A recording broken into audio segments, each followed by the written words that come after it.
talk about a heartbreaking phenomenon. Why working harder keeps you broke. Rick opened the mobile banking app EB. Account balance, $127. He worked a total of 71 hours last week. He shuts down the app, staring at the ceiling. Father worked hard all his life. Heart attack at age 54. Fell to the desk. Passed away. Left with a $19,000 debt. Rick is now 36 years old. He can feel it clearly. The same fate is approaching itself. The same physical and mental exhaustion. The same life dilemma. It seems that it will end the same way. It's a Tuesday. Mother called. He was in a meeting. Let it go to voicemail.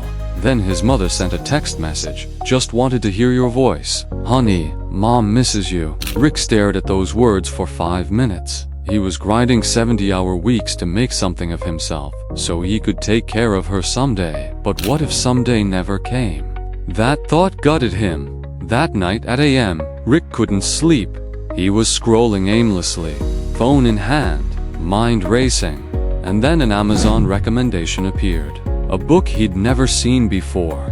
The Creator's Laws. He almost kept scrolling, but something made him stop. He clicked it and ordered it immediately. It arrived the next morning. He opened it before his first coffee. One paragraph changed everything. Rick stopped breathing. He read it again. The book explained something Rick had never heard before. Every human being operates on 3 levels of energy. The first, body energy.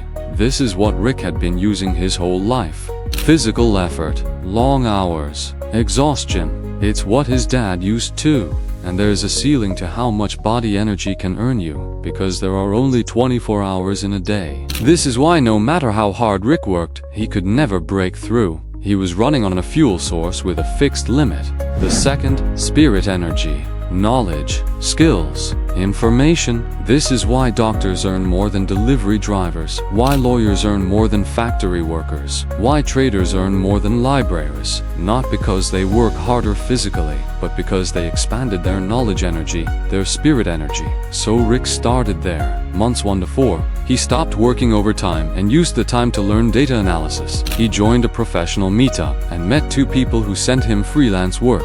He started sleeping 7 hours instead of 5, and his mind finally worked again. Months 5 to 12, he freelanced on weekends. His first project paid $500, then $1,200, then $1,800. It was not life-changing yet, but it was proof. Spirit energy was working. But then Rick found something deeper in the book, something most people never discover. The third energy, the most powerful of all. Soul energy.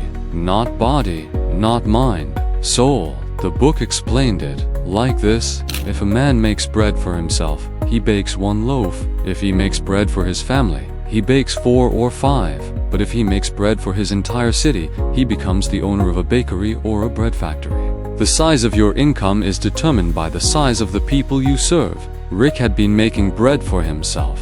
That's why he could only afford 1 loaf. So Rick changed his focus. He stopped asking, how do I earn more? He started asking, who can I serve more? He used his new data skills not just to freelance for money, but to genuinely solve problems for people who needed help. He stopped thinking about his rent. He started thinking about his clients' problems. He stopped working to survive. He started working to give.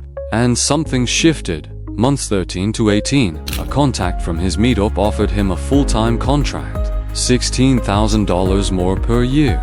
Not because Rick begged, not because Rick hustled harder, but because Rick had become someone who genuinely helped others grow. His soul energy was expanding, and the universe responded. 18 months later, he paid off $5,500 in debt and saved $2,200. And for the first time in his life, he didn't feel like he was surviving. He felt like he was creating. It wasn't easy.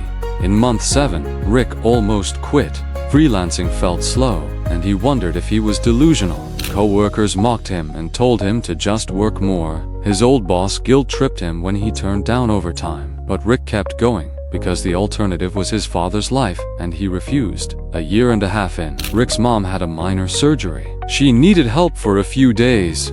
Rick took time off without panic because he had savings and flexibility. He stayed with her, cooked for her, and sat with her every day. On the last day, she squeezed his hand and said, "You seem lighter." Rick smiled and said, "I stopped working for money, Mom. I started working for you, for people like you." And everything changed. She didn't fully understand, but she felt it, and that was enough. Here's what Rick learned. There are 3 levels of energy inside every human being. Body energy, everyone has it, and almost everyone uses only this. Spirit energy, knowledge and skills, this is where most successful people stop. Soul energy, the rarest and most powerful, the one that creates factories, not just bread. You don't need to be born rich to access soul energy. You don't need a degree. You don't need connections. You just need to master the universal laws to learn how to use powerful soul energy. Most people will never know this exists. Rick almost didn't either. Just as we must obey traffic rules when driving to avoid difficulties, our lives and the whole human society are ruled by universal laws. The Creator's Laws contains 28 universal laws that determine human life. Book link in the top comment.